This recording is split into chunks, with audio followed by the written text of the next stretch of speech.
In a forgotten corner of town, shrouded by overgrown trees and whispered legends, stands an abandoned house. For decades, it has remained empty, its windows like vacant eyes staring out at the world. But one window, on the second floor, holds a secret, a chilling mystery that has puzzled locals and intrigued paranormal investigators for years. Behind its dusty pane, people report seeing the same unsettling sight: the faint silhouette of a young girl, standing motionless behind a tattered lace curtain. This isn't just a trick of the light, or a shadow cast by a tree branch. Witnesses, from passing teenagers to skeptical police officers, all describe the same thing: a small, slender figure, just visible through the fabric. They say the curtain sways a gentle, rhythmic motion, even on the calmest, most windless days. It moves as if someone is gently pushing it aside, peeking out, before letting it fall back into place. It's a silent,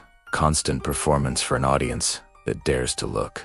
Those who have lingered their curiosity getting the better of them have shared even more disturbing details. A few have sworn they saw a pair of eyes pale, wide, and unblinking, staring out from the narrow gap in the curtain. The eyes don't seem to belong to a child playing a game. They hold a profound, ancient sadness, a silent plea that sends a shiver down the spine of even the bravest observer. It's as if she's watching, waiting, searching for something, ...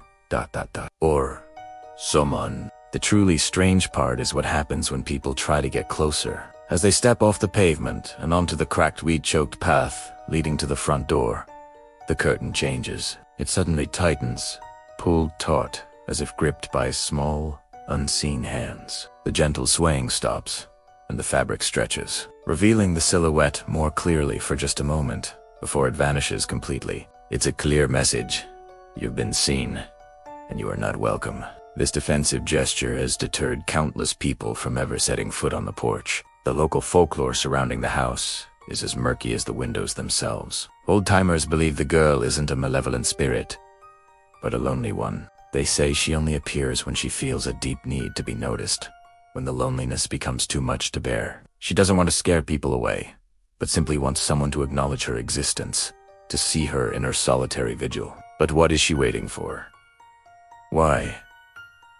This window, in this forgotten house. Naturally, in our modern age, many have tried to capture proof. Ghost hunters, amateur filmmakers, and curious YouTubers have all set up their equipment across the street, hoping to be the first to get definitive footage of the girl behind the curtain. But every single attempt has ended in the same frustrating way.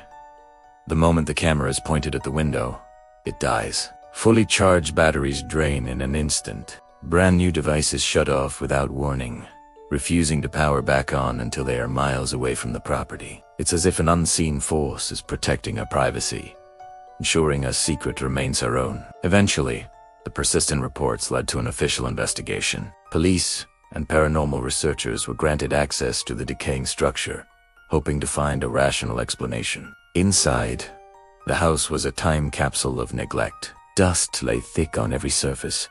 Cobwebs draped the furniture like funeral shrouds, and the air was heavy with the smell of damp and decay. There were no signs of squatters, no evidence that anyone had lived there for many, many years. But then they found something that defied all logic. On the dusty floorboards of the second-floor bedroom, leading directly to that fateful window, was a trail of small, wet footprints. They were the size of a child's, perfectly formed in the thick dust, as if someone had just walked out of a rainstorm and straight to the window to look outside. But it hadn't rained in weeks.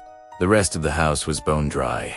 The prints simply started in the middle of the room and ended at the window, with no explanation for where they came from or where the child who made them had gone. Despite a thorough search of the house and the surrounding property, investigators found nothing else. No toys, no clothes, no forgotten drawings. Not a single piece of evidence to suggest a child had ever lived, or even spent time, in that house. The origin of the footprints remains one of the most baffling parts of the entire mystery. Who was this child, and why did she leave a trail of water in a dry, abandoned home? With no answers and growing unease in the community, the town council made a decision. The house was declared unsafe and boarded up.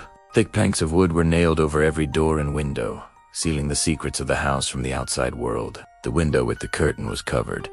The view to the inside and from the inside out was finally blocked. For a while, the stories faded, and the house was just another derelict building on a quiet street. But the story doesn't end there. The boards can't contain a memory, and they can't imprison a spirit that doesn't want to leave. On quiet, moonless nights, when the street is still and the rest of the world is asleep, those who live nearby say you can still see it. The curtain, hidden behind the wooden planks, still moves. A faint, ghostly ripple, visible only to those who know to look. It's as if she's still there, behind the boards, behind the glass, behind the curtain, forever waiting, forever watching, perhaps hoping that one day someone will come not just to look, but to finally open the curtain for her. What do you think is the story behind the girl in the window? Is she a ghost, a residual memory, or something else entirely? Let me know your theories in the comments below. Thanks for watching, and if you enjoyed this mystery, be sure to subscribe for more unexplained stories from the hidden corners of our world.